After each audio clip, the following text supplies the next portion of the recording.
ఎంతకాలం ముందు నుంచి డయాబెటిస్ మన బాడీలో రావడానికి ప్రిపేర్ అవుతూ ఉంటుంది సార్? ఓ 50 ఏళ్లలో ప్రీ డయాబెటీస్ గుర్తుపెడితే అది చాలా కాలం పడుతుంది. ఎందుకంటే ఆయన హెల్దీ లైఫ్ స్టైల్ లీడ్ చేస్తున్నట్టుగానే, అట్లా కాకుండా చిన్న వయసులోనే ఒక 20స్లో లేట్ 20స్లోనే గుర్తించాం అనుకుందాం. డయాబెటీస్ వచ్చాక రివర్సల్ కన్నా మేబీ ప్రీ డయాబెటీస్ స్టేజ్లో ఉన్నప్పుడు వాళ్ళు హెల్దీ లైఫ్ స్టైల్ మెయింటైన్ చేస్తే అసలు డయాబెటీస్ రాకుండా ఉంటుందిగా. అసలు ప్రీ డయాబెటీసే కాదు, డయాబెటీస్ని రివర్స్ చేయొచ్చు అనేటువంటిది. రోజు ఉప్పు లేని ఫుడ్ తినడం, రోజు ఇట్లా తినాలి అని అంటే కుదురుతుందా? ఇప్పుడు ఉప్పు వద్దు అన్నమాట నేను ఒప్పుకో. ప్రధానంగా మనం చేసేటువంటి పెద్ద తప్పు ఏంటంటే ఆహారం తీసుకునే విషయంలో యాంటీ డయాబెటిక్ డైట్ సజెస్ట్ చేయమంటే ఏం చెప్తారు మురళీకృష్ణ గారు? అట్లా ఏమైనా ఉంటుందా అసలు? ఏవేవో చెప్తూ ఉంటారు. బెల్లం వల్ల దాంట్లో ఐరన్ వస్తుంది. బెల్లం కూడా పంచదార కంటే మెరుగైంది అయితే కాదు. పంచదార అవాయిడ్ చేయొచ్చు కానీ బెల్లం తినచ్చు. అది ఒక మిత్, అది అపోహ. అట్లా ఏం లేదు. ఏదైతే దాంట్లో సరిగ్గా పడుకోకపోతే ఎలా వివిధ రకాల జబ్బులు వస్తాయో బీపీ షుగర్ కూడా నిద్ర మీద ఆధారపడి ఉంటుంది. వాస్తవానికి నిద్ర అనేటువంటిది తిండి కంటే కూడా ప్రధానమైనటువంటి ఫ్యాక్టర్. స్టూడెంట్స్కి కాదు, అడల్ట్స్కి కాదు, బేబీస్కి, ఇన్ఫెంట్స్కి కాదు, ఎంత స్లీప్ అవసరం సార్ బాడీకి. ఏదో పీడకలతోటో పిచ్చి కలలతోటో లేకపోతే ఊరికినే కదులుతూనో లేకపోతే యూరినల్స్కి ఒకసారి లేచి బయటకు వెళ్ళి వచ్చేటప్పటికి డాక్టర్స్ అడ్వర్టైజ్ చేయడానికో లేకపోతే దాన్ని కొంచెం కమర్షియలైజ్ చేయడానికో ఇన్ని వ్యాక్సిన్స్ మార్కెట్లోకి తీసుకొస్తున్నారు. ఒక 15,000 రూపాయల వ్యాక్సిన్ డోసు అది చెప్తూ ఉంటారు. నిజానికి అంత అది కాస్ట్ ఎఫెక్టివ్ అనేటువంటిది నేను చూస్తాను. దాని ట్రీట్మెంట్ 3,000 కంటే తక్కువ. హలో ఎవ్రీబడి, అందరికీ నమస్కారం. Welcome to deep talks with Deepti. ఇప్పుడు ఇన్స్టాగ్రామ్లో కానీ, సోషల్ మీడియాలో కానీ, ఫేస్బుక్లో కానీ ఎక్కడ చూసుకున్నా సరే ట్రెండ్ ఏంటో తెలుసా? సినిమా పాటలకి లిప్సింకులు కలుపుతూ యాక్ట్ చేయడము, డాన్స్ చేయడము, ఇది కాదు ట్రెండ్. ట్రెండ్ నడుస్తున్నదంతా హెల్త్ అవేర్నెస్ గురించి. Any digital platform for that case health గురించి జనాలకి అవగాహన పెరుగుతున్న కాన్సెప్ట్స్ రోజు రోజుకి ఎక్కువ అవుతున్న నేపథ్యంలో ఒక deep health and life style మీద ఒక పాడ్కాస్ట్ చేయాలి అని అనిపించింది. అండ్ పర్ఫెక్ట్ గెస్ట్ మన ఈ సబ్జెక్ట్ గురించి మాట్లాడడానికి మీ అందరికీ ఆల్రెడీ బాగా తెలుసు. హెచ్ఐవి గురించి ఎక్స్టెన్సివ్గా రీసెర్చ్ చేసి 2 డ్రగ్ స్టెప్ ట్రీట్మెంట్ అన్నది ఆయన సృష్టించి, ఆయన ఇంట్రడ్యూస్ చేసి ఎందరో పేషెంట్స్కి సక్సెస్ఫుల్గా వైద్యం అందించినటువంటి డాక్టర్ యనమల మురళీకృష్ణ గారు మనతో ఉన్నారు. సార్ నమస్తే. నమస్తే అండి. ఎట్లా ఉన్నారు సార్? ఫైన్ అండి. సార్ హెల్త్ ఇదే నడుస్తోంది ఇప్పుడంతా కూడా.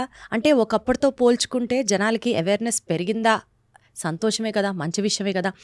ఇన్ఫర్మేషన్ ఆన్ హెల్త్ గురించి డిజిటల్ ప్లాట్ఫామ్స్ మీద వెతుక్కొని మరీ చూస్తున్నారు. రోజు ఏ కషాయాలు తాగాలి, ఏం తినాలి.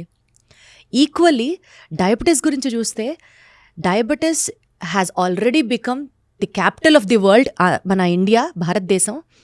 బట్ స్టిల్ అంటే హెల్త్ గురించి అవగాహన పెరుగుతున్నారు, బట్ స్టిల్ హెల్దీ లైఫ్ స్టైల్ని ఫాలో అవ్వట్లేదు. రెండు చాలా డిఫరెంట్ సబ్జెక్ట్స్గా అనిపిస్తున్నాయి.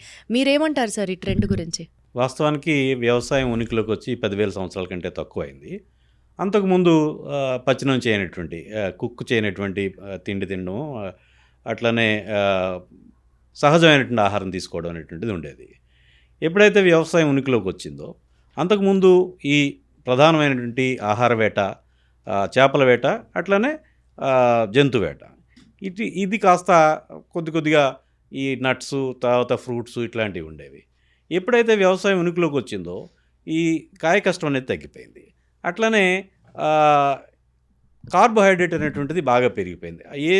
మనకి స్టేపుల్ ఫుడ్ ఏది తీసుకున్నప్పుడు కూడా ప్రధాన ఆహారం ఏదైనా ఒక వరి లేకపోతే గోధుమ, ఇంకేమైనా మిల్లెట్స్, ఇంకేమైనా సరే వీటిలో ప్రధానమైనటువంటిది కార్బోహైడ్రేట్.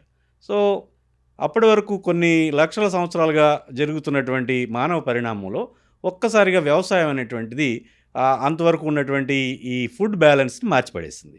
ఏదైతే మనకి ఆ రోజు వరకు కార్బోహైడ్రేటు, ఇంకా ఫ్యాటు, ఇంకా కొద్దిపాటి ఈ కార్బోహైడ్రేట్ ఉండేది కాస్త ప్రోటీను, ఫ్యాటు ప్రధానంగా ఉంటూ కొద్దిపాటి కార్బోహైడ్రేట్ ఉండేది.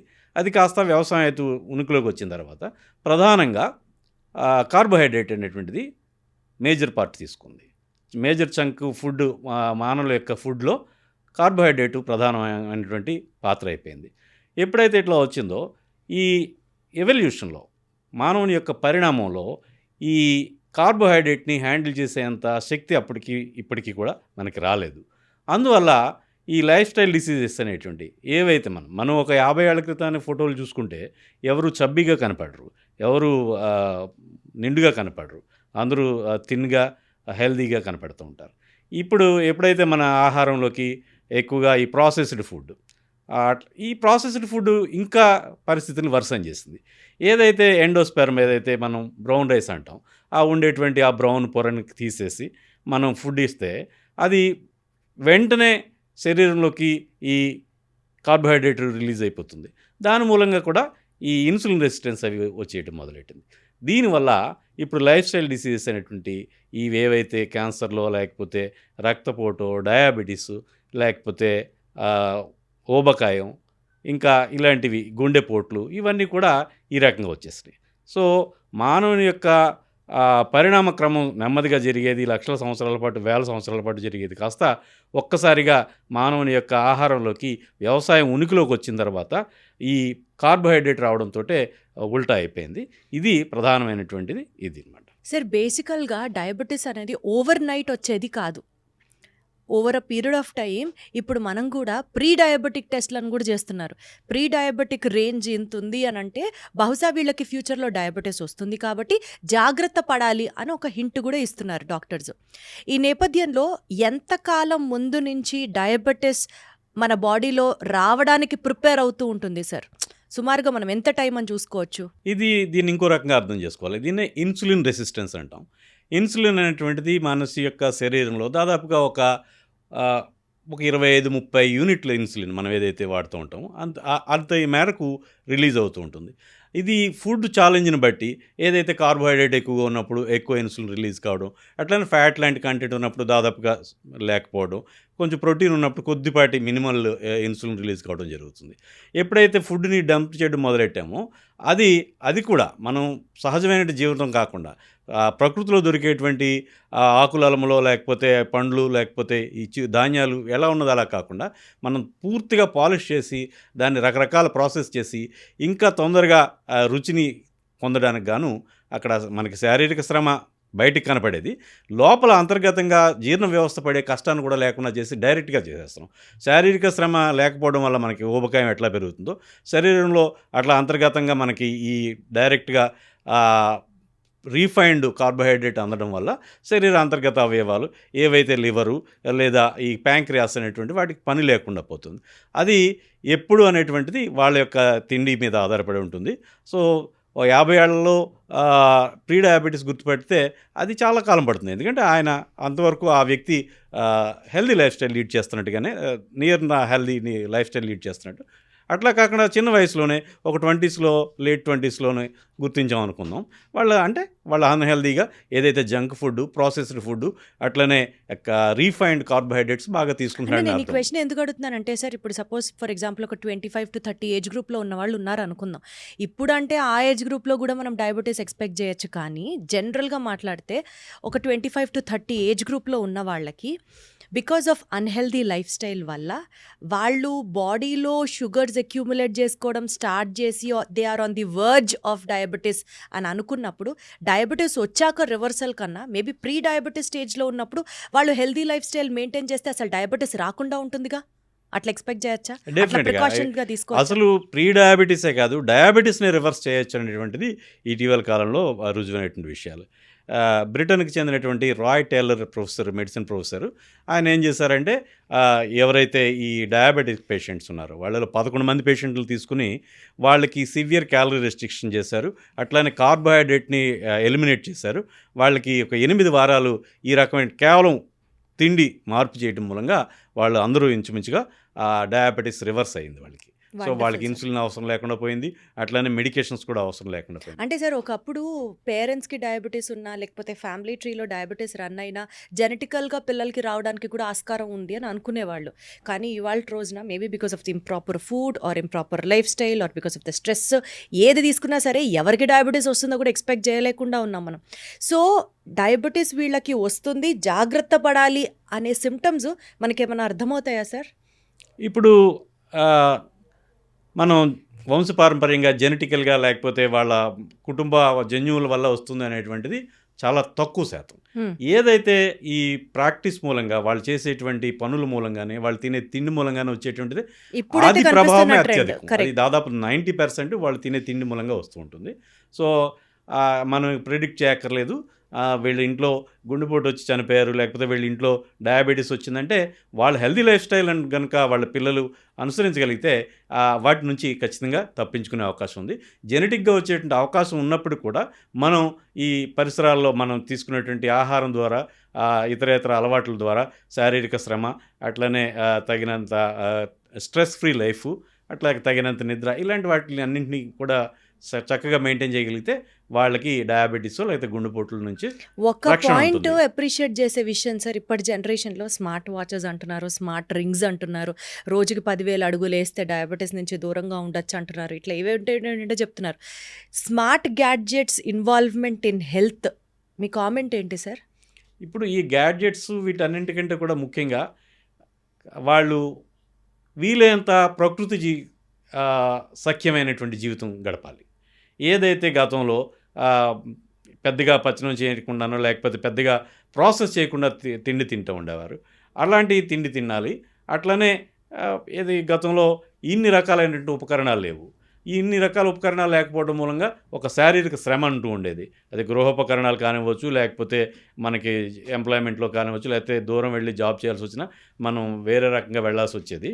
సో శారీరక శ్రమ అనేటువంటి చేయటం, అట్లనే ప్రకృతి సఖ్యంగా ఏదైతే సహజమైనటువంటి ఫుడ్ని వీలైనంత తక్కువ ప్రాసెసింగ్తో తీసుకోవడం మూలంగా ఇలాంటి వాటికి మనం దూరంగా ఉండవచ్చు. సార్ యాక్చువల్గా ఫుడ్ అవాయిడ్ చేయాలి, డయాబెటీస్ రాకుండా ఉండాలి అంటే, పోనీ అన్హెల్దీ ఫుడ్ అవాయిడ్ చేయాలి అంటే ఫస్ట్ వైట్స్ అన్నీ అవాయిడ్ చేసేయమన్నారు. అంటే ఉప్పు తగ్గించాలి, మైదా తగ్గించాలి, షుగర్ తగ్గించాలి, ఇట్లా వైట్స్ అన్నీ అవాయిడ్ చేయమన్నారు. దాని తర్వాత ఫ్రైడ్ ఫుడ్స్ అవాయిడ్ చేయమన్నారు. దాని తర్వాత అంటే మనం చూసుకుంటూ వెళ్తే ఇప్పుడు ఇంటర్నెట్లో మనకు అవైలబుల్ అయిన ఫుడ్స్, డైట్స్, హెల్దీ డైట్ అని కొడితే మనకు బోల్డ్ లిస్ట్ వస్తుంది కదా sir. To be very honest, నాకు అనిపించేది ఏంటంటే ఈ ఫుడ్స్ ఆరోగ్యానికి చాలా మంచిది, రైట్, అందరం ఒప్పుకుంటాం. కానీ మై క్వశ్చన్ ఇస్, ప్రాక్టికల్గా అది అసలు పాసిబులా సార్? రోజు ఉప్పు లేని ఫుడ్ తినడం, రోజు ఇట్లా తినాలి అని అంటే, కొన్ని రోజులు మంచి ఉప్పు మీద ఉన్నప్పుడు కరెక్ట్ యాక్సెప్ట్ చేస్తాం, అట్లాగే ఫాలో అవుతాం. కానీ ప్రతిరోజు అవే తినాలి అని అంటే వాస్తవానికి కుదురుతుందా? ఇంట్లోంచి బయటికి వెళ్తే junk foods, fast foods, road మీద ఫుల్ టెంప్టింగ్ ఫుడ్స్ కనిపిస్తూ ఉన్న టైంలో ఒక రోజు పొద్దు నుంచి సాయంత్రం వరకు ఆఫీస్కి వెళ్ళి స్ట్రెస్ అయినప్పుడు, రాత్రికి ఏదైనా తినాలి అని అనిపించినప్పుడే ఎక్కడ చూసుకున్నా సరే there are many points of food deliverables easily available. ఇవాళ రోజున hygienic food, homemade food, ఇంట్లో ఉండే ఫుడ్ దొరుకుతుందంటారా సార్? ఇక్కడ మనం ప్రధానంగా చెప్పుకోవాల్సింది ఇప్పుడు ఉప్పు వద్దు అన్నమాట నేను ఒప్పుకోను. ఎందుకంటే ఏదైనా సరే మోడరేషన్లో తీసుకుంటే ఇబ్బంది ఉండదు. ఇంకొకటి ప్రధానంగా మనం చేసేటువంటి పెద్ద తప్పు ఏంటంటే ఆహారం తీసుకునే విషయంలో మనం ఏదైనా సరే ఒక కార్బోహైడ్రేట్, ఒక కేక్ తింటాం ఫుల్ ఆఫ్ కార్బ్, లేకపోతే ఒక బ్రెడ్ తింటాం ఫుల్ ఆఫ్ కార్బ్. వీటిని ఏమంటామంటే మనం what we call naked carbs అంటాం. అట్లా కాకుండా వాటితో పాటు ఒక ప్రోటీన్. నిజానికి వెస్ట్రన్ కంట్రీస్లో మనకంటే ఎక్కువ స్థూలకాయం ఉన్నప్పుడు కూడా వాళ్ళలో డయాబెటీస్ కొంచెం తక్కువగా ఉంటుంది మనలో పోలిస్తే. అంటే ఆ స్థాయిలో స్థూలకాయం ఉన్న వాళ్ళలో మన సమాజంలో, భారతీయ సమాజంలో దాదాపుగా మనకి వాళ్ళు డయాబెటిక్ అని లేకపోతే హైపర్ టెన్షన్ ఉందని చెప్పేయచ్చు. కానీ వాళ్ళు అలా ఉండరు. ఎందుకంటే వాళ్ళు తినే తిండిలో వాళ్ళు ప్రొద్దుటే తీసుకుంటే ఏదో ఎగ్గో, ఆమ్లెటో లేకపోతే ఇంకా వాటితో పాటు తింటారు. అంటే నేకెడ్ కార్బ్ అనేటువంటిది వాళ్ళు తీసుకోరు. మనం ఇక్కడ ఏంటంటే ఇంత అన్నం పెట్టుకుంటాం, దాంట్లో ఇంత చారు వేసుకుంటాం, లేకపోతే ఏదో ఒక పోపు అది పెట్టుకుంటాం, ఏ బెండకాయో లేకపోతే బీరకాయ లాంటిది. ఈ మొత్తంలో కార్బోహైడ్రేట్ తప్ప ఇంకా లేదా పీచు పదార్థం ఉంది ఇంకా మహా అయితే. ఇంకేముంది దాంట్లోని? కనీసం ప్రోటీన్ అనేటువంటిది దాదాపు మన యాబ్సెంట్ అవుతుంది. ప్రోటీన్ అనేటువంటిది మనిషికి కిలోకి 1 గ్రాము పైన మనం తినాల్సిన అవసరం ఉంది ప్రతిరోజు. సో అది టోటల్ ప్రోటీన్, లోపలికి వెళ్ళాల్సిన ప్రోటీన్, గుడ్ ప్రోటీన్ అంటున్నాను. యాంటీ డయాబెటిక్ డైట్ సజెస్ట్ చేయమంటే ఏం చెప్తారు మురళీకృష్ణ గారు? అట్లా ఏమైనా ఉంటుందా అసలు? యాంటీ డయాబెటిక్ డైట్ అంటే అలా అనేం కాదు. పూర్తిగా వాళ్ళు ఆరోగ్యకరమైన జీవితం, ఏదైతే లెస్ ప్రాసెస్డ్, ఒక సపోజ్ బియ్యం ఉంది, మనం ఇవాళ అంతా శుభ్రంగా మల్లె పువ్వులాగా తెల్లటివి అన్నం తినడం అలవాటు. ఏదైతే దాని మీద ఉండేటువంటి బ్రౌన్ పొరని తీసేసి మరపట్టించి బాగా తినడం అలవాటు. ఎప్పుడైతే దాని మీద ఆ బ్రౌన్ పొర ఉందో శరీరం దాన్ని హ్యాండిల్ చేయడానికి చాలా టైం పడుతుంది, దాన్ని బ్రేక్ చేయడానికి, ఆ ఫైబర్ని బ్రేక్ చేయడానికి. సో ఆ కాంప్లెక్స్ ఫైబర్ని బ్రేక్ చేయడానికి. అట్లాంటి పరిస్థితుల్లో అది దానికి టైం ఉంటుంది. ఆ టైంలో బాడీ కెన్ హ్యాండిల్ ఇట్. అట్లా కాకుండా ఎప్పుడైతే ఈ పొరను తీసేసి తెల్లటి బియ్యం ఇస్తున్నామో, లేదా మైదా అంటే మరీ దారుణమైన పరిస్థితి. పూర్తిగా మరీ ఇంకా కార్బన్ లేదా పంచదార. ఈ బెల్లం కూడా పంచదార కంటే మెరుగైనది అయితే కాదు. ఏవేవో చెప్తూ ఉంటారు. బెల్లం వల్ల దాంట్లో ఐరన్ వస్తుంది. మనం ఏదైతే పంచదార అవాయిడ్ చేయొచ్చు, కానీ బెల్లం తినచ్చు. అది ఒక మిత్. అది అపోహ. అట్లా ఏం లేదు. ఏదైతే దాంట్లో ఒక సల్ఫరో లేకపోతే ఐరనో లేకపోతే ఇంకా ఏవో మినరల్స్ కలుస్తాయని చెప్తూ ఉంటాం. అవి చాలా ట్రేసెస్. మనకి కనుక మన డైలీ రిక్వైర్మెంట్స్కి మీట్ అవ్వాలంటే ఐరన్, దాంట్లో వచ్చే ఐరన్తో మనం కొన్ని కిలోల బెల్లం తినాల్సి వస్తుంది. అది ఇంప్రాక్టికల్, అసాధ్యం. సో అందువల్ల బెల్లం అన్నా లేకపోతే ఈ షుగర్ షుగర్ అయినప్పుడు హనీ కూడా అయినా ఈక్వల్. హనీ కూడా అంతే. చాలామందికి హనీ అటువంటిది ఒక ప్రకృతి సిద్ధమైంది. హనీ కూడా ఏమీ ఇట్ ఈస్ నో డిఫరెంట్. అన్నీ కూడా కార్బోహైడ్రేట్సే. ఇంకా చెప్పాలంటే నేరుగా ఉండేటువంటి సింపుల్ కార్బోహైడ్రేట్స్. ఏదైతే శరీరం నేరుగా శోషణం చేసుకుని అబ్జార్బ్ చేసుకుని దాన్ని ఒకసారిగా షుగర్ పెంచేసే పరిస్థితి ఎట్లా ఉంటుందో అవి సింపుల్ షుగర్స్.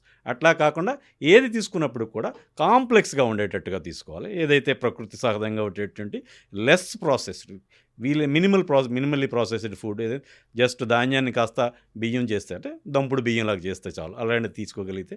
అట్లానే ఖచ్చితంగా మనం ఏ ఫుడ్ తీసుకున్నప్పటికీ, ఏ పూట తీసుకున్నప్పటికీ ఒక ప్రధానమైనటువంటి మీల్లో ఖచ్చితంగా అన్నీ ఉండేటట్టు చూసుకోవాలి. కార్బోహైడ్రేటు, దాంతోపాటు ప్రోటీను, దాంతోపాటు ఫ్యాట్, ఇవన్నీ ఉండడం వల్ల ఈ స్పైక్ అనేటువంటిది తొందరగా రాదు. ఎప్పుడైతే స్పైకింగ్ ఉంటుంటుందో షుగర్, అప్పుడు మాత్రమే శరీరం ఫంబుల్ అయిపోయి ఇన్సులిన్ రెసిస్టెన్స్ తొందరగా డెవలప్ అవుతుంది. ఇన్సులిన్ రెసిస్టెన్స్ తక్కువ కాలంలోనే ఏదైతే మనం చెప్తూ ఉంటామో డయాబెటీస్కి దారితీస్తుంది. ముందుగా మనం ఇన్సులిన్ రెసిస్టెన్స్ని గుర్తించుకోవడానికి మెడ మీద అది కూడా నల్లపుగా అవుతూ ఉంటాయి. ఇలాంటివన్నీ కూడా ఇన్సులిన్ రెసిస్టెన్స్. అట్లా నుదురు అది కూడా కొంచెం నల్లగా అవడం, ఇట్లాంటివి చూస్తుంటాం. ఇవన్నీ ఇన్సులిన్ రెసిస్టెన్స్ని సూచిస్తూ ఉంటాయి. సో ఇన్సులిన్ రెసిస్టెన్స్ని ముందే గమనించి మన యొక్క ఆహార విధానాలని మార్చుకొని, ఇది పండ్లు, ఆ పండ్లు కూడా దాంట్లో ఎక్కువ షుగర్ ఉన్నప్పటికీ కూడా అది ఫైబర్ ఎక్కువగా ఉండడం వల్ల శరీరం నెమ్మదిగా ప్రాసెస్ చేస్తుంది. దానివల్ల స్పైక్స్ అనేటువంటి తక్కువగా ఉంటాయి. సో అట్లానే మనం మిగతా విషయాల్లో చూసుకుంటే కూరగాయలు లేదా పళ్ళని మనం 100 గ్రాములకి ఇంత షుగర్ అని చెప్పుకుంటాం. కానీ ఒక బియ్యానికి లేకపోతే షుగర్కి, బెల్లానికి ఒక గ్రాముకి ఇన్ని క్యాలరీస్ అని చెప్పుకుంటూ ఉంటాం. అట్లా ఒక చాలా నెమ్మదిగా రిలీజ్ అయ్యేటువంటి ఈ సహజమైనటువంటి ఆహారాన్ని తీసుకోవడం ద్వారా ఇన్సులిన్ రెసిస్టెన్స్ మనం కంట్రోల్ చేయగలుగుతాం. స్లోగా రిలీజ్ అయ్యే ఫుడ్స్ని కనుక మనం సెలెక్ట్ చేసుకుంటే డెఫినెట్లీ ఇన్సులిన్ రెసిస్టెన్స్ అనేది మనం రీచ్ అవ్వం ఫాస్ట్గా. తద్వారా డయాబెటీస్కి దూరంగా ఉన్న వాళ్ళం అవుతామంటారు. సరే, ఈ మధ్య ఒక చిన్న విషయాన్ని గమనించాం మేము మా ఇంట్లో పర్సనల్ ఇష్యూ ఒకటి రియలైజ్ అయింది. మిమ్మల్ని అడుగుతున్నాను. మా ఇన్లాస్ని ఒకసారి హెల్త్ టెస్టుల కోసం తీసుకెళ్తే ఆ రోజు టెస్ట్లు చేయించే రోజు సరిగ్గా పడుకోలేదు, వాళ్ళకి సరిగ్గా నిద్ర పట్టలేదు. మరుసటి రోజు షుగర్ బ్లడ్ శాంపుల్ ఇచ్చినా సరే, హైపర్ టెన్షన్ వాల్యూస్ నోట్ చేసినా సరే అన్నీ చాలా ఎక్కువగా ఉంది. ఎందుకు రాత్రి మేమేం తినలేదు కదా, వారం రోజుల నుంచి చాలా పద్ధతిగానే ఇంట్లోనే షుగర్స్కి దూరంగా పెట్టి ప్రాపర్ డైట్ తింటున్నాం కదా, అయినా ఎందుకు షుగర్ హైక్ అయింది అని అనుకున్నారు. సీన్ కట్ చేస్తే డాక్టర్ చెప్పిన ఆన్సర్ ఏంటంటే, నిద్ర అనేది చాలా ఇంపార్టెంట్ లైఫ్లో. సరిగ్గా పడుకోకపోతే ఎలా వివిధ రకాల జబ్బులు వస్తాయో, బీపీ షుగర్ కూడా నిద్ర మీద ఆధారపడి ఉంటుంది అని ఒక రియలైజేషన్ జరిగింది. మీరు ఏకీభవిస్తారా సార్ ఈ పాయింట్? పూర్తిగా ఏకీభవిస్తాను. వాస్తవానికి నిద్ర అనేటువంటిది తిండి కంటే కూడా ప్రధానమైనటువంటి ఫ్యాక్టర్. ఏదైతే నిద్ర లేకపోవడం వల్ల స్థూలకాయం వస్తుంది. నిద్ర లేకపోవడం వల్ల అనేక హార్మోనల్ ఇన్బ్యాలెన్సెస్ వస్తుంటాయి. నిద్ర లేకపోవడం వల్ల కూడా బీపీ పెరుగుతుంది. నిద్ర లేకపోవడం వల్ల కూడా షుగర్ పెరిగేటువంటి అవకాశం ఉంది. ఖచ్చితంగా నిద్ర అనేటువంటిది మనిషికి ప్రధానమైనటువంటి ఒక ముఖ్యమైనటువంటి సృష్టిలో ఉన్నటువంటి ముఖ్యమైనటువంటిది. మనకి మనిషికి లేదా ఏ జీవజాతి అయినా సరే వాటికి ఏవైతే సహజాతాలు అంటాం, బేసిక్ ఇన్స్టింక్ట్స్ 3 ఉంటాయి. ఈ లైంగికత, దాని మూలంగా ఒక జీవజాతి ప్రొపగేట్ అవుతూ ఉంటుంది, కొనసాగుతూ ఉంటుంది. అట్లనే ఆహారం, దాని మూలంగానే జీవజాతి వృద్ధి చెందడం, ఆ జీవి వృద్ధి చెందడం జరుగుతుంది. అంటే నిద్ర, ఏదైతే ఈ తిండి తింటున్నాం లేకపోతే కష్టం వల్ల ఈ డ్యామేజ్ జరుగుతుందో ఆ డ్యామేజ్ కాస్త రిపేర్ చేసుకునేటువంటి సందర్భం ఇస్తున్నాం మనం శరీరానికి. సో నిద్ర అనేటువంటిది ఈ 3 సహజాతాల్లో ప్రధానమైనది. సో ఈ నిద్ర అనేటువంటిది దాదాపు అన్ని విషయాల మీద ఆ యొక్క మనిషి బీపీ, షుగరు, లేకపోతే స్థూలకాయం, ఇంకా ఇతరేతర ఇంబ్యాలెన్సెస్, ఈ నిద్ర లేకపోవడం అనేటువంటి చాలా దారుణమైనటువంటి అంశం. కాబట్టి నిద్ర అనేటువంటిది ముఖ్యమైన విషయం. మనం ఇంకొక సింపుల్గా ఒక ఉదాహరణ చెప్పుకుంటాం. ఇప్పుడు మీరు చెప్పినట్టుగా ఒక రాత్రి నిద్ర లేకపోతే పొద్దుటికి బీపీ పెరిగిపోయింది, పొద్దుటికే షుగర్ పెరిగిపోయింది. ఇంకొక విషయం, నిద్ర లేకపోతే ఇమ్యూనిటీ కూడా తగ్గిపోతుంది. ఓ ఎస్. ఇప్పుడు మనం చూడండి, ఏదైనా 3-4 రోజుల పాటు ఏదో బయటికెళ్ళి తిరిగేసి వచ్చి ఉంటాం, ఏదో ఒక చిన్న టూర్ లాంటిది పెట్టుకుని. అప్పుడు ఇంటికి వచ్చేటప్పటికి వీళ్ళకి జలుబుతో అంటూ ఉంటాం. ఈ జలుబు ఎందుకు వచ్చిందంటే జనం ఏమంటారంటే వాటర్ చేంజ్ వల్ల అంటారు. వాటర్ చేంజ్ కాదు అక్కడ. మనం బాటిల్డ్ వాటర్ తాగినప్పటికి కూడా ఇంటికి వచ్చేటప్పటికి జలుబు అది ఎక్కువ మందులు చేసే అవకాశం ఉంటుంది. దీనికి కారణం ఏంటంటే ఈ తిరగడంలో నిద్ర లేకపోవడం. నిద్ర లేకపోవడం వల్ల ఆ 2-3 రోజుల్లో వాళ్ళ యొక్క ఇమ్యూనిటీ బాగా కింది స్థాయికి వచ్చేస్తుంది. ఎప్పుడైతే ఇమ్యూనిటీ తగ్గిపోయిందో మన చుట్టూ ఉండేటువంటి గాల్లో రకరకాల వైరస్లు ఉన్నాయి, రకరకాల బ్యాక్టీరియా ఉన్నాయి, అట్లనే ఫంగస్ ఉన్నాయి, అట్లనే పారాసైట్స్ ఉన్నాయి. ఇవి తొందరగా మనం నిత్యం శ్వాసతో తీసుకుని వదులుతూ ఉన్నాం కాబట్టి అవి శ్వాస ద్వారా వచ్చేసి అప్పర్ రెస్పిరేటరీ ట్రాక్ట్ ఇన్ఫెక్ట్ అవుతుంది. ఎందుకు ఇన్ఫెక్ట్ అవుతుంది? ఆ వ్యక్తి యొక్క ఇమ్యూనిటీ నిద్ర లేకపోవడం వల్ల, తాత్కాలికంగా బాగా డౌన్ అవటం వల్ల. ఎప్పుడైతే తగినంత విశ్రాంతి, తగినంత నిద్ర ఉందో ఈ బాడీ రిపేర్ చేసుకోగలుగుతుంది. పాపం అసలు ఇంటర్మీడియట్ చదువుతున్న పిల్లల్ని చూస్తుంటే వాళ్ళకి నిద్ర సరిపోతుందా జీవితంలో అనిపిస్తుంది సార్. ఎందుకంటే పిల్లల యొక్క డెవలప్మెంటల్ గ్రోత్ కూడా నిద్ర మీదే ఆధారపడి ఉంటుందని చెప్తూ ఉంటారు. క్రూషియల్ పీరియడ్లో ఎగ్జామ్స్ అని, చదువు అని, స్ట్రెస్ అని, కనీసం వాళ్ళు రోజుకి 4-5 గంటలు కూడా పడుకుంటారో పడుకోరో తెలీదు. ఆ ర్యాంకుల హడావిడిలో, ఆ ర్యాంకుల ర్యాట్ రేస్లో పాపం పరిగెడుతూనే ఉంటారు. ఏమైపోతాయో వాళ్ళ జీవితాలు అనిపిస్తూ ఉంటుంది. ఇది చాలా దురదృష్టకరమైన పరిణామాలండి. సమాజం అంగీకరించేసింది. ఇంక దీన్ని మనం వెనక్కి తిప్పలేని పరిస్థితి ఏమో. కానీ ఇవాళ ఈ యూత్లో అన్రెస్టు, ఈ స్నేహ సౌరభం లేకపోవడం, ఒక వాట్ వి కాల్ ఆత్మీయమైనటువంటి రిలేషన్స్ లేకపోవడం ప్రధానమైన కారణం కేవలం ఈ రకమైనటువంటి స్ట్రెస్ఫుల్ లైఫ్ అని చెప్పుకోవచ్చు. సో ఏదైతే వాళ్ళు పెళ్ళిళ్ళు కూడా ఎక్కువ సందర్భాల్లో వాళ్ళకి పెటాకులు అవ్వడానికో, అంటే ఒకరితో ఒకరు సఖ్యత లేకపోవడం, ఒక మనిషిని సహించలేకపోవడం, వాళ్ళు కూడా నాకులాగే ఆలోచనలు ఉంటాయి వాళ్ళకి అనేటువంటి ఒక భావన లేకపోవడం అనేటువంటిది, ఈ రకంగా మనం ఆ పిల్లల్ని ఒక చదువుకునే యంత్రాలుగా వాళ్ళని కెరీరిస్ట్ ధోరణితో వాళ్ళని మాడ్యులేట్ చేయడం వల్ల ఆ పిల్లలకి కూడా వాళ్ళకి లైఫ్ స్కిల్స్ అనేటువంటి రావడం లేదు, అడ్జస్ట్మెంట్ రావట్లేదు, ఎమోషనల్ ప్రూడెన్స్ అనేటువంటిది వాళ్ళకి లేకుండా పోయింది. దాని మూలంగా వాళ్ళు చాలా ఇబ్బంది పడుతున్నారు సార్. Very correct sir. అసలు ఇన్ జనరల్గా మాట్లాడితే స్టూడెంట్స్కి కాదు, అడల్ట్స్కి కాదు, బేబీస్కి, ఇన్ఫెంట్స్కి కాదు, ఎంత స్లీప్ అవసరం సార్ బాడీకి? ఎన్ని గంటలు పడుకుంటే హెల్త్కి మంచిది? కొంతమంది 8 గంటలు అంటారు, కొంతమంది 10 గంటలు అంటారు. మళ్ళీ ఇక్కడ నా సేమ్ క్వశ్చన్ సార్, ప్రాక్టికల్గా వర్కౌట్ అయ్యే ఫిగర్ చెప్పండి సార్. ఏది కరెక్ట్ ఎవరికి? ఇది సాధారణంగా రకరకాల మనుషులకి రకరకాల నీడ్స్ ఉంటూ ఉంటాయి. అది మనం వన్ సైజ్ ఫిట్స్ ఆల్, యూనిసైజ్ అనేటువంటిది దేనికి లేనట్టే దీనికి కూడా ఉండదు. అది సాధారణంగా 6-8 గంటల నిద్ర అయితే మనిషికి తగ్గట్టుగా ఉంటుంది. ఒక్కొక్క మనిషికి 6 గంటల నిద్రతోటే వాళ్ళకి. ఇంకా దీనికి ఏంటంటే క్వాలిటీ ఆఫ్ స్లీప్ ఒకటి కూడా ఇంపార్టెంట్. రాత్రి ఏదో పీడకలతోటో, పిచ్చి కలలతోటో, లేకపోతే ఊరికినే కదులుతూనో, లేకపోతే యూరినల్స్కి ఒకసారి లేచి బయటికి వెళ్ళి వచ్చేటప్పటికి అక్కడ స్లీపు డిస్టర్బ్ అయిపోతుంది.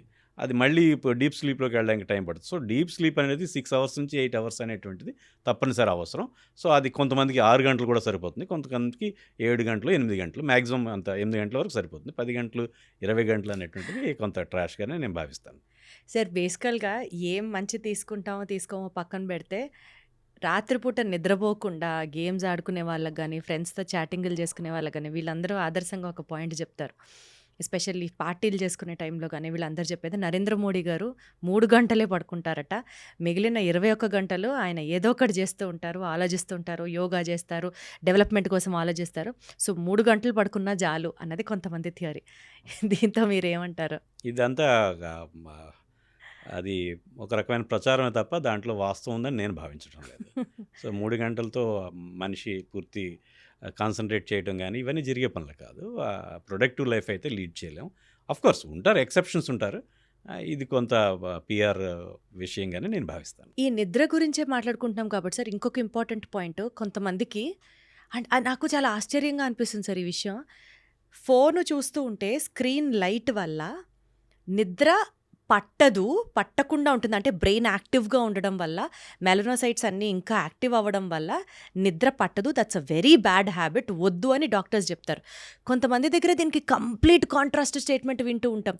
ఫోన్ చూస్తేనే నిద్ర వస్తుందంటారు. ఏది కరెక్ట్ సార్? ఫోన్ చూస్తూ అలా నిద్ర వచ్చేస్తుంది, ఫోన్ పక్కన పెట్టి పడుకుంటాము అని అంటారు. But that's actually a very bad habit అని డాక్టర్స్ అంటారు. వీటి రెండిట్లో కరెక్ట్ ఏది సార్? ఇప్పుడు మనిషి డయర్నల్ రాత్రి పగలు వేరియేషన్స్లో 2 హార్మోన్స్ ఉంటాయి. ఒకటి వైటమిన్ డి, అది పగలు యాక్టివ్గా ఉండేటువంటి హార్మోను. అంటే రెండోది హార్మోన్ ఏంటంటే మెలటోనిన్. మెలటోనిన్ అనేటువంటిది రాత్రి రిలీజ్ అవుతుంటుంది. మెలటోనిన్ మన మానవ పరిణామ క్రమంలో సాయంత్రం అయ్యేటప్పటికి అతను రెస్ట్కి వెళ్ళిపోవాలి, లేకపోతే క్రూర జంతువుల లేకపోతే ఈ సరీసృపాలు, ఈ పాములు ఇలాంటి వాటి వల్ల ఇబ్బంది ఎదురవుతుంది అనేటువంటి ఇలాంటి ఈ యొక్క హెచ్చరిక కోసం ఇట్లాగా సాయంత్రం అవగానే మెలటోనిన్ విడుదల కావడం, అట్లానే అతను నిద్రకి వెళ్ళటం అనేటువంటి జరుగుతుంది. సో ఖచ్చితంగా మెలటోనిన్ విడుదల కావడానికి ఈ చీకటి పడడం అనేటువంటిది ముఖ్యమైనది. ఎప్పుడైతే వెలుగుని మనం కన్ను ఇంకా పెర్సీవ్ చేస్తూ ఉన్నాయో అప్పుడు ఈ మెలటోనిన్ రిలీజ్ అనేటువంటిది సప్రెస్ అయిపోతుంది, ఆగిపోతుంది. దాని మూలంగా నిద్ర పడడం అనేటువంటిది లేట్ అవుతుంది. మెలటోనిన్ ప్రొడ్యూస్ అయితే నిద్ర పడుతుందా?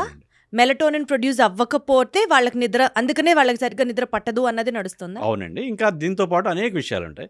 మెలటోనిన్ రిలీజ్కి ఒకటి సాయంత్రం అవగానే వీలైనంత తక్కువ లైట్లో ఉండటం, ఎక్కువగా లైట్లు అనేటువంటి ట్యూబ్ లైట్లు కాకుండా చిన్న లైట్లు తక్కువ వాట్స్ తోటి ఉండేటువంటి లైట్లు పెట్టుకోవడం. అట్లనే ఇంకా కొన్ని సప్లిమెంట్స్ ఖచ్చితంగా పనిచేస్తాయి. మన తినే తిండిలో మెగ్నీషియం అనేటువంటిది చాలా తక్కువ అందుతూ ఉంటుంది.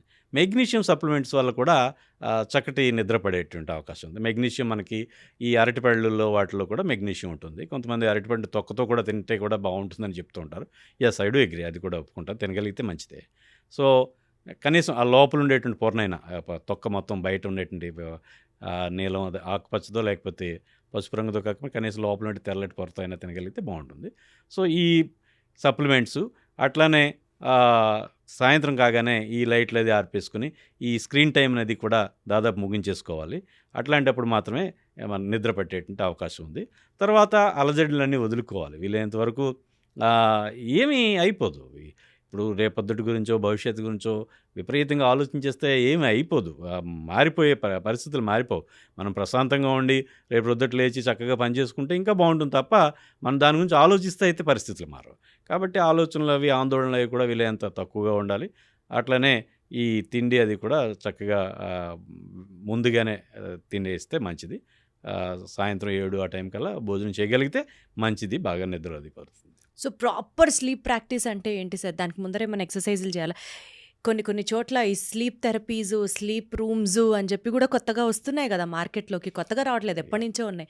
ఇంట్లో నిద్ర పట్టింది ఆ స్లీప్ రూమ్లోకి వెళ్ళి పడుకుంటే నిజానికి ఇవాళ రేపట్లో స్లీప్ మ్యూజిక్ కూడా ఉంటుంది. సో మనం యూట్యూబ్లో చూస్తే స్లీప్ మ్యూజిక్స్ గంటల తరబడి అలా ఉంటాయి. ఖచ్చితంగా నిద్ర పడుతుందండి. So it induces sleep. So ఏవైతే లో హెడ్జ్లో తక్కువ హెడ్జ్లో వాళ్ళకి శబ్దం వింటూ ఉంటే వాళ్ళకి నిద్ర పడుతుంది. అట్లానే ఈ ఏదైతే మెలటోనిన్, అట్లనే ఈ మెగ్నీషియము, తర్వాత ఈ లైట్కి దూరంగా ఉండటం, వీటి వల్ల నిద్ర పడుతుందండి. సో ఇవన్నీ ప్రాపర్ స్లీప్ ప్రాక్టీసెస్ మనం ట్రై చేయొచ్చు అని చెప్తున్నారు మీరు. మ్యూజిక్ అయితే డెఫినెట్గా పనిచేస్తుంది. ఖచ్చితంగా ఆ స్లీప్ మ్యూజిక్ అనేటువంటి రకరకాల ఫ్లూట్ మ్యూజిక్ కొంత ఉంటుంది, కొంత వేరే రకరకాల మ్యూజిక్స్ ఉంటూ ఉంటాయి. ఏవైతే ఈ మెరుపులు లేకపోతే థండర్ స్టామ్స్ మ్యూజిక్లు ఉంటాయి, కొంత అంటే వాటర్ ఫ్లోయింగ్ వాటర్, ఈ మ్యూజిక్లన్నీ కూడా ఖచ్చితంగా పనిచేస్తాయి. Wonderful sir. Sir sleep immunity మనం మాట్లాడుకున్నప్పుడు ఇప్పుడు సీజన్ కూడా బాగా చల్లగా అట్లా ఉంటుంది. ఫీవర్స్ రెగ్యులర్గా మనం వింటూ ఉంటాం, ఫీవర్ అని. ప్రతిసారి ప్రతి ఫీవర్కి డాక్టర్ దగ్గరికి వెళ్ళకపోవచ్చు. అందరికీ తెలిసిన ఒక కామన్ పాయింట్ ఏంటంటే ఓ పారాసెటమాల్ వేసుకుంటే జ్వరం తగ్గిపోతుంది, ఓ క్రోసిన్ 650 వేస్తే బాడీ పెయిన్స్ తగ్గిపోతాయి. ఓ 2-3 రోజులు, 4-5 రోజులు, మహా అయితే ఓ వారం రోజులు వేసిన సందర్భాలు కూడా మనం వింటూ ఉంటాం. అది అజ్ఞానం వల్ల కావచ్చు, maybe because they don't have proper knowledge towards medical system, ఏమన్నా కావచ్చు. పారాసెటమాల్ వేస్తే జ్వరం నిజంగా తగ్గిపోతుందా సార్? లేదా టెంపరీగా తగ్గుతుంది, దాన్నే మనం తగ్గింది అని భావిస్తున్నామా? Is it really safe practice? అసలు జ్వరం అనేటువంటిది మనిషి యొక్క శరీరానికి హాని జరుగుతున్నప్పుడు శరీరం స్పందించి విడుదల చేసేటటువంటి కొన్ని కెమికల్ మీడియేటర్స్ వల్ల టెంపరేచర్ అనేది పెరుగుతుంది. జ్వరం అనేటువంటిది ఒక రక్షణ ప్రక్రియ. అది జ్వరం అనేటువంటిది దాని అంతట అదే జబ్బు కాదు. ఒక ఇన్ఫెక్షను లేదా రకరకాల అనేక సమస్యల వల్ల క్యాన్సర్‌లో కూడా జ్వరాలు వస్తాయి. హెచ్ఐవీలో కూడా జ్వరాలు వస్తాయి. లేకపోతే ఏ మలేరియా, జ్వరమో ఫైలేరియా మనకు వస్తూ తెలీదు. ఉంటాయి. యాహ్! ఈ జ్వరం అనేటువంటిది మనం దేనివల్ల వస్తుందని తెలీదు. మనం మన చుట్టూ ఉన్నటువంటి ఈ బ్యాక్టీరియా, వైరస్, ఫంగై అట్లని ఈ పారాసైట్స్ ఏవైతే ఉన్నాయో ఇవన్నీ కూడా శరీరం మీద దాడి చేస్తూ నిరంతరం శరీరానికి, మనిషి యొక్క శరీరానికి ఈ ప్యాథోజన్స్ ఏవైతే వ్యాధికారక బ్యాక్టీరియా ఉన్నాయో, వ్యాధిని కలుగజేసే బ్యాక్టీరియా, వైరస్ ఇలాంటివి చాలా తక్కువ సంఖ్య. నిజానికి ఇవేవి కలుగజేయకుండా వాటి మనతో పాటు సహజీవనం చేసేటువంటి సూక్ష్మక్రిములు చాలా చాలా ఎక్కువ. సో నిజానికి జ్వరం వచ్చి ఏదైతే ఈ మనిషి సఫర్ అవ్వడం, లేకపోతే తర్వాత ఏదో డెంగ్యూయో, లేకపోతే మలేరియా, లేకపోతే ఇంకేదైనా రెస్పిరేటరీ న్యూమోనియా, లేకపోతే ఇలాంటి అనుకోవడం అనేటువంటిది చాలా తక్కువ. చాలా ఎక్కువగా కోవర్ట్‌గా ఉంటాయి. ఏవైతే ఓవర్ట్‌గా బయటికి లక్షణాలు బయటపడి, లేకపోతే ఎక్కువ కాలం బాధపడి మనం ఇన్ఫెక్షన్ ఎస్టాబ్లిష్ అయ్యి దాన్ని ట్రీట్ చేయాల్సిన పరిస్థితి ఉండేటువంటివి చాలా తక్కువ. అనేకమైనటువంటి ఇన్ఫెక్షన్లు మన శరీరం హ్యాండిల్ చేసేసి దాన్ని సప్రెస్ చేసేస్తూ ఉంటుంది. అప్పుడే మనకి జ్వరంగా బయటపడుతుంది. ఎప్పుడైతే ఈ జ్వరంగా బయటపడుతుందో మనం దానికి సంబంధించి ఈ వంటి వేడిని తగ్గించడానికి, ఏదైతే నుదురు చూస్తేనో చేతులు పట్టుకుంటేనో వంటి వేడిని తగ్గించడానికి పారాసిటమాల్ వేస్తూ ఉంటాం ఎక్కువ మంది. మనం శరీరం యొక్క స్పందనను మనం సప్రెస్ చేసేస్తాం. దీని మూలంగా అది అన్ని రకాలుగా ఏ రకమైనటువంటి సందేహాలు లేకుండా పారాసిటమాల్ లేదా ఏదైతే యాంటీపైరెటిక్ వాడకం అనేటువంటిది కొద్దిపాటి ఉపశమనం, కొద్దిపాటి సౌకర్యం ఇస్తే తప్ప దాని మూలంగా ఈ వ్యాధి యొక్క పరిస్థితి తగ్గడం అనేటువంటిది లేదు. జరగదు. ఎస్. ఇప్పుడు ఏదైతే పారాసిటమాల్ ఇచ్చామో అప్పుడు శరీరంలో ఉన్నటువంటి రక్తనాళాలు వ్యాకోచించి చెమటల రూపంలో బయటపడి ఎక్కువగా శరీర ఉష్ణోగ్రత అనేటువంటిది తగ్గిపోతుంది. సో ఇటువంటి పరిస్థితుల్లో ఎప్పుడైతే ఈ రక్తనాళాలు వ్యాకోచించినాయో ఇక్కడ రెండు జరుగుతాయి.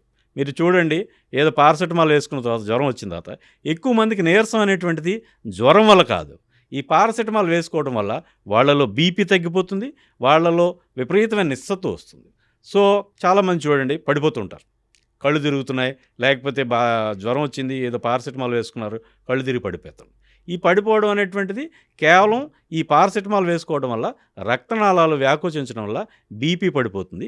బీపీ పడిపోవడం వల్ల ఈ పేషెంట్ పైకి లేచినప్పుడు కళ్ళు తిరగడం, పడుకున్నప్పుడు ఏమి ఇబ్బంది ఉండదు, అది బీపీ పర్వాలేదు తక్కువ ఉన్నప్పటికీ. ఎప్పుడైతే మనం కూర్చున్నారో లేదా నించున్నారో వాళ్ళు కళ్ళు తిరిగి పడిపోవడం జరుగుతుంది.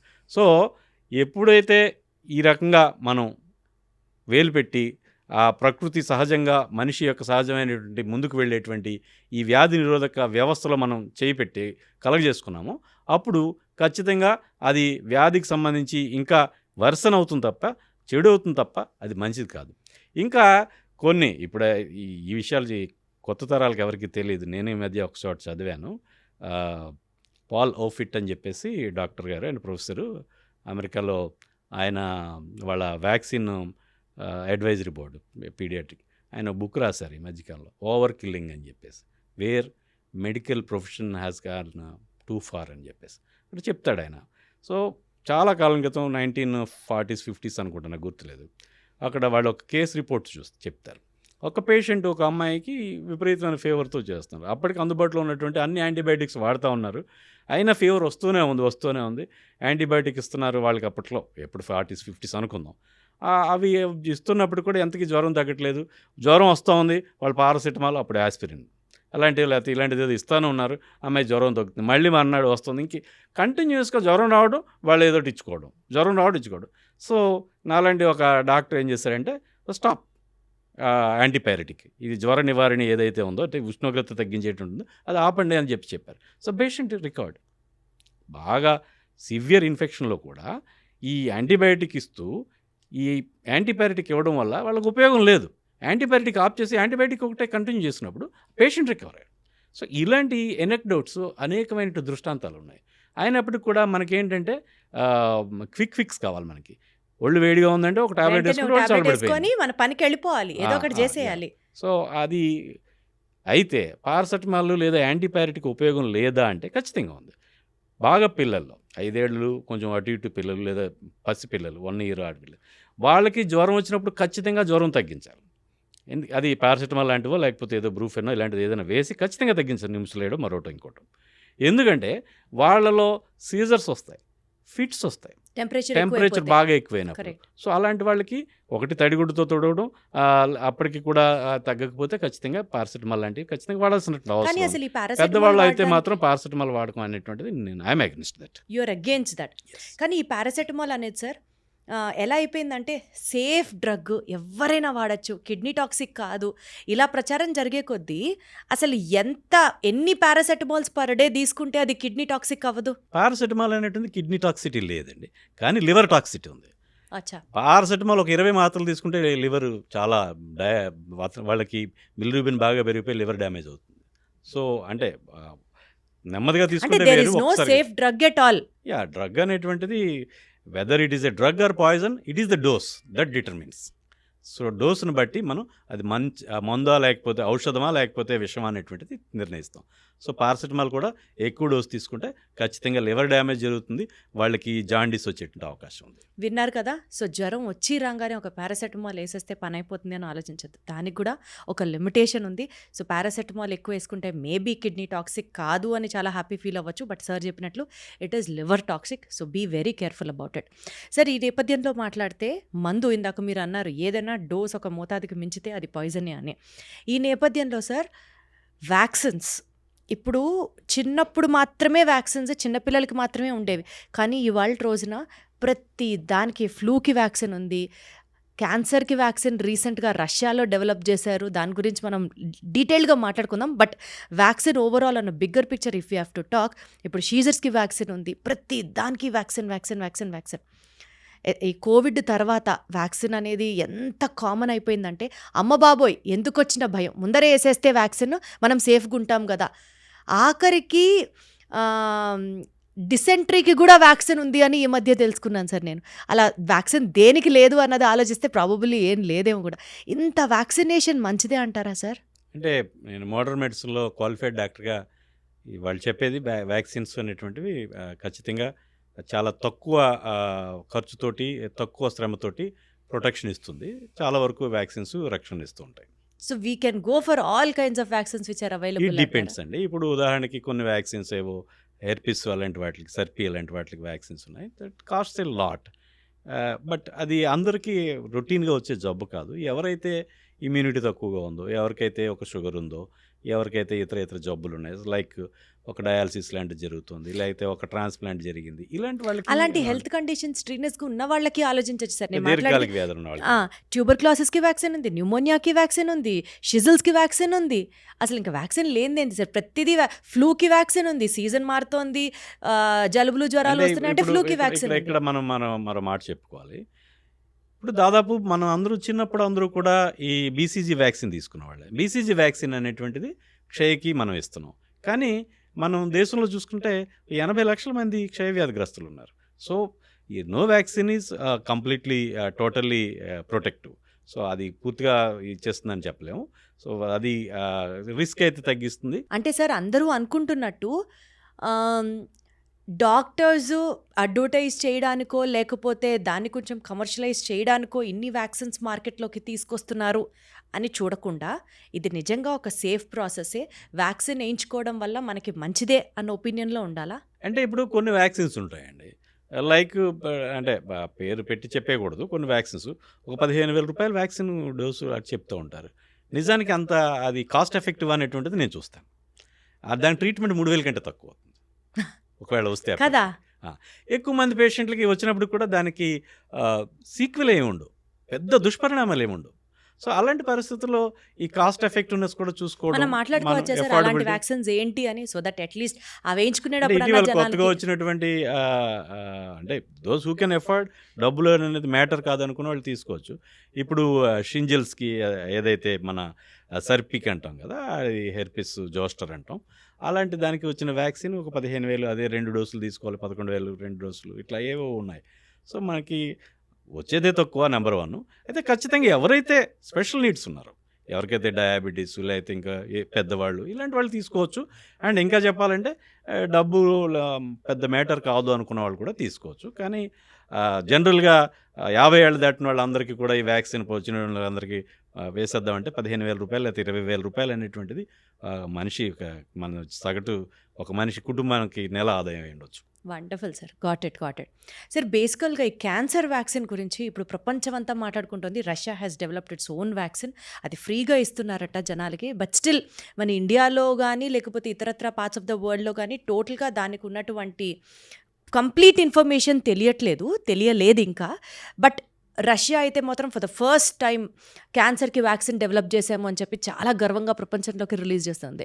నిజంగా క్యాన్సర్ జబ్బుకి వ్యాక్సిన్ వేసుకుంటే నివారించగలము అనుకుంటే సార్ గేమ్ చేంజరే కదా సార్ మెడిసిన్లో అది. డెఫినెట్గానండి. ఇప్పుడు క్యాన్సర్ అనేటువంటిది ఇట్ ఈజ్ అది అది అది ఒక కలగూరగంప. శరీరంలో ప్రతి అవయవం, ప్రతి సిస్టము క్యాన్సర్ గురేటుండే అవకాశం ఉంది. ఇప్పుడు ఉదాహరణకి లివర్కి క్యాన్సర్లు, సో కొన్ని లివర్కి కలగజేసేటువంటి హెపటైటిస్ బి వంటివి లివర్కి కలగజేస్తుంది. అదే గర్భాశయ కంఠం, సర్వికల్ క్యాన్సర్, ఏదైతే హెచ్పివి అంటాం, హ్యూమన్ ప్యాపిలోమా వైరస్ అంటాం, అవి కలగజేస్తూ ఉంటాయి. అట్లా మిగతావి ఎబ్స్టిన్ బార్ వైరస్ అంటాం, కొన్ని ఏవైతే కొన్ని బర్కిట్స్ లింఫోమాలు అవి అంటూ ఉంటాం మేము, లింఫ్ నోడ్స్లో క్యాన్సర్లు అవి వస్తూ ఉంటాయి. ఇట్లా రకరకాల క్యాన్సర్లకి రకరకాల జీవులు కొన్ని వైరస్లు కారణం అవుతూ ఉంటాయి. సో వాటి క్యాన్సర్కి అందుబాటులో ఉన్నాయి. ఇప్పుడు హెపటైటిస్ బి వ్యాక్సిన్ అనేటువంటిది క్యాన్సర్ నివారకంగా కూడా పనిచేస్తుంది. అట్లానే అదే లివర్ క్యాన్సర్ రాకుండా. అట్లానే ఏదైతే హెచ్పివి వ్యాక్సిన్ ఇప్పుడు పిల్లలకి 15 ఏళ్ళ నుంచి 50 ఏళ్ళ వరకు ఉన్న వాళ్ళకి బిఫోర్ డెబ్యూ వాళ్ళ సెక్షువల్ లైఫ్ స్టార్టింగ్కి ముందు ఇచ్చేయండి అని చెప్తున్నాం. అది కూడా గర్భాశయ కంటే అంటే వేరు క్యాన్సర్లకి వేరు ఇంజక్షన్లు అనేటువంటివి లేదా వ్యాక్సిన్స్ అనేటువంటివి ఇప్పటికే ఉన్నాయి. సో ఇది మీరు చెప్తున్నటువంటిది ఆర్ఎన్ఏ ఎంఆర్ఎన్ఏ వ్యాక్సిన్ ఇవి ఫలానా రష్యా తయారు చేసినది, ఇది చాలా వేగ్గా ఉందండి. That is not a practical issue. ఎందుకంటే ఒక్కొక్క క్యాన్సర్, ఒక్కొక్క ప్యాథాలజీ అనేటువంటిది వేరేగా ఉంటుంది. ఇటియాలజీ ఏదైతే కారకం ఏదైతే ఉందో ఆ క్రిమి వేరేగా ఉంది. సో అన్నింటికి ఒకటే అనేటువంటిది కుదరదు, వ్యాక్సిన్ అనేటువంటిది జరగదు. అది మరి వాళ్ళు దేనికి డెవలప్ చేశారో దేనికి ఇస్తున్నారో మనకు తెలియదు. ఇంచుమించుగా ఏ వివరాలు కూడా లేని ఒక వేగ్ న్యూస్ అనేటువంటిది ఒక సెన్సేషనల్గా జనం మధ్య రౌండ్స్ వేస్తుంది తప్ప అది అంత అసహంగాను లేదు. అట్లనే అది అసాధ్యం కూడా జరిగే పని కాదు. ఎందుకంటే ఏ క్యాన్సర్కి ఆ క్యాన్సర్కి విడివిడిగా ఇటియాలజీలు ఉంటాయి, వాటిని మనం అడ్రస్ చేయాలి. ఈ ఆడపిల్లలకైతే మనం హెచ్పివి వ్యాక్సిన్, అట్లనే ఈ సెక్షువల్ యాక్టివ్ కొంతమందికి ఇట్లా వీళ్ళకేమో హెపటైటిస్ బి వ్యాక్సిన్, ఇట్లా రకరకాల వ్యాక్సిన్. హెపటైటిస్ సి వల్ల కూడా క్యాన్సర్ వస్తుంది. For all kinds of cancer అంటే అది అసలు అసాధ్యం అంటారు మీరు. ఇటియాలజీ వేరు. Got it sir. సార్ ఇప్పుడు బేసికల్గా క్యాన్సర్ అనేది ఒక టోటలీ డిఫరెంట్ సబ్జెక్ట్, ఒక చాలా డెప్త్ ఉన్న సబ్జెక్ట్. దాని గురించి మనం డీటెయిల్గా మాట్లాడుకోకుండా sir, different types of supplements in the form of tablets తీసుకోవడం వల్ల కూడా క్యాన్సర్స్ వచ్చే అవకాశాలు ఉన్నాయి అని ఒక స్టడీలో ఈ మధ్య తెలుసుకున్నాం. లైక్ ఫర్ ఎగ్జాంపుల్ ప్రతి చిన్న దానికి హెయిర్కి ఒక సప్లిమెంట్, నెయిల్స్కి ఒక సప్లిమెంట్, స్కిన్కి ఒక సప్లిమెంట్, తర్వాత ప్రాపర్ ఫంక్షనింగ్ ఆఫ్ లివర్కి ఒక సప్లిమెంట్, మల్టీవిటమిన్ సప్లిమెంట్, వెయిట్ తగ్గాలంటే జస్ట్ ట్యాబ్లెట్స్ వేసుకొని సప్లిమెంట్స్ ద్వారా ఇన్ని సప్లిమెంట్స్ బాడీకి మనం అందించడం వల్ల హెల్త్ విపరీతంగా ఎఫెక్ట్ అయ్యే ఛాన్సెస్ ఉన్నాయి అన్నది ఒక సర్వే కనిపిస్తుంది. ఆన్ ది అదర్ హ్యాండ్ ఈక్వల్గా ఇంకొక మాట ఏంటంటే 25 to 30 years ప్లస్ ఉన్న వాళ్ళందరూ సప్లిమెంట్స్ రోజుకి ఎంతో కొంత తీసుకోవాలి. This is the health mandate అని కొందరు చెప్తున్నారు. ఈ రెండు స్టేట్మెంట్స్లో ఏది కరెక్ట్ సార్? ఒకటి, మనం తినేటువంటి ఆహారంలో శరీరానికి అవసరమైనటువంటి పోషకాలు ఏవైతే న్యూట్రిషనల్ ఏజెంట్స్ ఉంటాయో, వైటమిన్స్ కానివ్వండి, మినరల్స్ కానివ్వండి, లేకపోతే యాంటీ ఆక్సిడెంట్స్ కానివ్వండి, మనకు తగినంతగా అందట్లేదండి. అందువల్ల ఈ సప్లిమెంట్స్ తీసుకోవడం అనేది మేలే. ఎక్కువ సప్లిమెంట్స్ ఒకటి అవి వాటర్ సాల్యుబుల్, దట్ మీన్స్ శరీరంలో ఎప్పుడు బ్యాలెన్స్ ఉంటుంది. ఎక్కువైతే అది వాటర్ సాల్యుబుల్ ఏదైనప్పటికీ కూడా యూరిన్లో పోతుంది. మనం తీసుకుంటాం బి కాంప్లెక్స్ తీసుకున్న వాళ్ళకి యూరిన్ పసుపు రంగులో వస్తుంది. కరెక్ట్. అది మన శరీరం అవసరమైన మేరకు తీసుకుంది, మిగతాది బయటకు వదిలేస్తుంది. సో అట్లాన మ్యాక్సిమము ఇవి ఎక్కువగా నష్టాన్ని కలిగజేసేవైతే కాదు, ఎఫోర్డబిలిటీని బట్టి తీసుకోవచ్చు. సో సప్లిమెంట్స్ తీసుకోవడం వల్ల నష్టం కలగదంటారా? డెఫినెట్గా నష్టం అయితే కలగదండి. కానీ సార్ చిన్న ఇర్రేషనల్గా తీసుకోవడం అర్థం కాదు. 10 years 5 years పిల్లలకి కూడా గమ్మీస్ రూపంలో సప్లిమెంట్స్ వచ్చేసాయి. అంత చిన్న పిల్లలకి కూడా సప్లిమెంట్స్ ఇవ్వచ్చు అయితే? అది ఇప్పుడు ఎక్కువగా మనం ఇప్పుడు ఇవాళ రేపట్లో ల్యాబొరేటరీ టెస్టులు ఉంటూ ఉంటాయండి. ఈ ల్యాబొరేటరీ టెస్టులు విపరీతం అసలు ఒక 20 పేజీలు తీసుకొచ్చి మొహాన్ని పడేసి, లేదా అసలు పేజీలు ప్రింట్అవుట్స్ కూడా ఉండవు. వాట్సాప్‌లో లేకపోతే దేంట్లో షేర్ చేసి డాక్టర్ ఇది చూడండి అంటూ ఉంటారు. ఇవేవో ప్యాకేజీల్లో అన్ని టెస్టులు చేసి పడేస్తున్నారు. సో, ఇది ఎంత కామెడీగా ఉంటుందంటే I'm sorry to say that కొన్ని ఈ విషయాలు షేర్ చేయకూడదేమో నాకు తెలీదు కానీ, బట్ నేను డాక్టర్‌గా కాకుండా ఒక సామాన్యుడిగా నేను మాట్లాడుతున్నాను. ఇప్పుడు వైటమిన్ డి అది టెస్ట్ చేస్తారు. అదేదో ఒక రూ. 1000, 800 అది విడిగా చేసుకుంటాయి. ప్యాకేజీలో అయితే మొత్తం అన్ని రూ. 2000 అన్నీ చేసేస్తున్నారో లేకపోతే ఎంత చేస్తున్నారో నాకు తెలీదు. సో, అట్లాంటప్పుడు దానికి తక్కువ వచ్చిందంటే ఏమైపోతుంది? ఒక టాబ్లెట్ తీసుకుంటే రూ. 20, రూ. 30. వారం రోజులకు ఒక టాబ్లెట్ తీసుకోవచ్చు. నిజంగా డెఫిషియన్సీ ఉందనుకుంటే, ఎవరైతే పూర్తిగా అసూర్యం పస్యగా అయితే సన్ ఎక్స్పోజర్ లేకుండా ఏసీల్లోనే తిరుగుతూ ఎండలో లేని వాళ్ళకి ఏం తీసుకోవచ్చు, తప్పేం లేదు. అట్లానే వైటమిన్ B12 అది డెఫిషియన్సీ అని ఈ టెస్టులు ఏం ఉపయోగం ఉంది? ఆ టెస్ట్ చేసుకోవడానికి రూ. 1000 అవుతుంది. మనం టాబ్లెట్లు తీసుకుంటూ ఉంటే ఏదైతే మిథైల్ కోబాలమినో లేకపోతే సైనకోబాలమిన్ టాబ్లెట్లు తీసుకుంటే అవి చాలా తక్కువ rate. What is the fun? అదేమి మిమ్మల్ని హార్మ్ చేయవే. అంటే వైటమిన్ డి కానీ అలా వేసుకోవడం స్టార్ట్ చేస్తే వైటమిన్ ఏ వేయాలి, డి వేయాలి, B12 వేయాలి, బి కాంప్లెక్స్ వేయాలి. ఎక్కడ sir, where is the limit అంటున్నా నేను. సాధారణంగా మనం సరైనటువంటి సంతులమైన ఆహారం ఏదో పళ్ళు తినడం ఇలాంటి better. వాటితో నాన్ వెజో లేకపోతే ఇవన్నీ పండ్లు ఇవన్నీ తినే వాళ్ళకి ఇన్ని అవసరం ఉండదండి. సో, ఒక 40 ఇయర్స్ దాటిన తర్వాత సప్లిమెంట్స్ తీసుకోవచ్చు. 1-2 మంచి B complex tablets with vitamin D ఇట్లాంటివి తీసుకోవడం అదేమీ పెద్ద నేరం కాదు. ఒక రూ. 4-5, రూ. 10 లోపల ఇవాళ రోజుల్లో వస్తున్నాయి. సో, అవి తీసుకోవచ్చు. అలాగే విడివిడిగా ఒక్కొక్కటి తీసుకోవడం అనేది ఐఎమ్ అగెనిస్ట్ దట్. అంత విపరీతంగా హ్యాండ్ఫుల్ ఆఫ్ ఓసిడి సప్లిమెంట్స్ అవే అది కనిపిస్తున్నాయి నీకు ఇంకా. అర్థం కాదండి. అది నేను ఒప్పుకోను. ఎందుకంటే కొంతమందికి ఏదో జుట్టు తక్కువగా ఉందని చెప్పేసి బయోటిన్ తీసుకోవడం ఆకలికి ఆ, కొలాజిన్ ఇలాంటి కో సప్లిమెంట్, కెరాటిన్ కో సప్లిమెంట్. అవన్నీ కూడా కొంచెం బ్యూటీ కాన్షియస్నెస్ ఉన్న వాళ్ళకి అది చేస్తూ ఉంటారు తప్ప ఇట్ ఈస్ నాట్ అందరికీ అలా ఏం కాదండి. సహజంగా మనుషుల్ని మనుషులుగా బేసిక్ యాక్సెప్ట్ చేయాలి మనం. సప్లిమెంట్స్ తీసుకోవాలి అని అంటే ఏం చెప్తారు సార్? ఇవి తీసుకుంటే చాలు అని అంటే ఉన్నాయంటే ఏం చెప్తారు? వైటమిన్ డి ఏ తీసుకోవచ్చండి, వారానికి ఒక రోజు తీసుకోవచ్చు డి లాంటివి. అట్లానే వైటమిన్ బి కాంప్లెక్స్ రోజు తీసుకున్నా ఏం పర్వాలేదు. ఓ 30-40 ఏళ్ళు దాటిన వాళ్ళు రోజు తీసుకోవచ్చు. సో, ఫైనల్గా సార్ కొత్త సంవత్సరంలోకి వచ్చేసాం. అసలు ఫస్టే నేను మిమ్మల్ని విష్ చేయాలి, బట్ ప్రోగ్రామ్ అయ్యేసరికి విష్ చేస్తున్నాను. Wish you very happy new year sir. ఈ న్యూ ఇయర్లో ప్రాపర్గా హెల్త్ బాగుండాలి అంటూ ఒక డిటర్మినేషన్తో ఒక రెజల్యూషన్ తీసుకున్న వాళ్ళకి మంచిగా ఒక 3 హెల్దీ ప్రాక్టీసెస్, హెల్దీ టిప్స్ చెప్పండి sir for a healthy life style. దాంతో ఈ వీడియోని కంక్లూడ్ చేద్దాం మనం. వీలైనంత ప్రకృతి సఖ్యంగా జీవించాలి. 1, అనగా ప్రాసెసింగ్ ఫుడ్ అనేటువంటిది వీలైనంత వరకు అవాయిడ్ చేయాలి. అట్లానే తగినంత కనీస శారీరక శ్రమ ఉండాలి. 2, మూడవది ఏంటంటే నిద్ర అనేటువంటిది తప్పనిసరిగా తగినంత నిద్ర ఉండేటట్టుగా చూసుకోవాలి. ఈ మూడింటితోటి ఆరోగ్యం అనేటువంటిది వీలైనంత బాగా మెయింటైన్ అవుతుంది. Wonderful sir. Thank you so much sir. Thank you. నమస్తే.